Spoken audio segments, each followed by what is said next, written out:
This is Troy Robson with the Agnetic Show Grow. The date is January 22nd, 2019.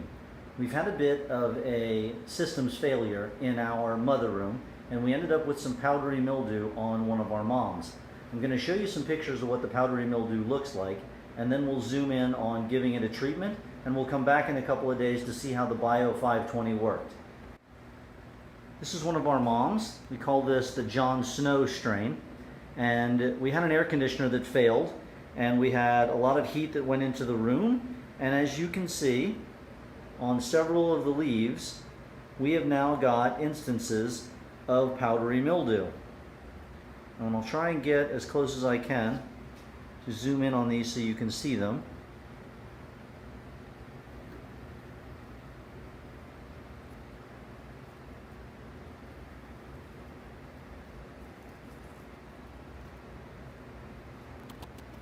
A little tough to bring into focus exactly. Let's try some that's on the far side. Here we go. Here's a really strong inference of powdery mildew on the plants. And now we're going to mark these plants with blue tape around all of the instances where we see the powdery mildew. As you can see, there's a little bit of blue tape behind it on this stem so we can see where we did the treatments at. And we'll be coming back tomorrow and the next day and checking the results of a Bio 520 foliar and find out how well that worked for us.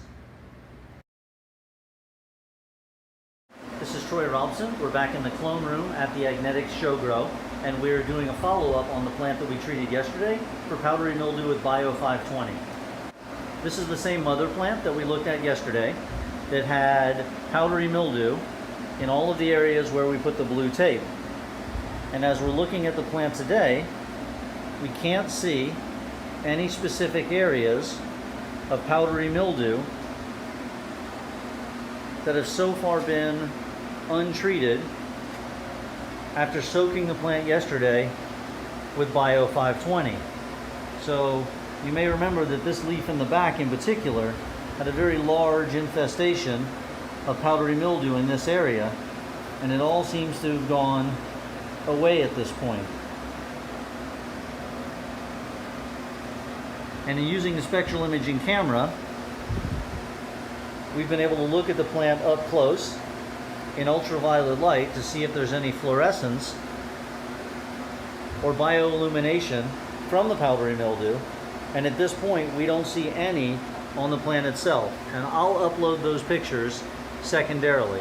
So one day in, it would appear that the product's effective, but it remains to be seen if it continues its effectiveness over the lifetime of the plant.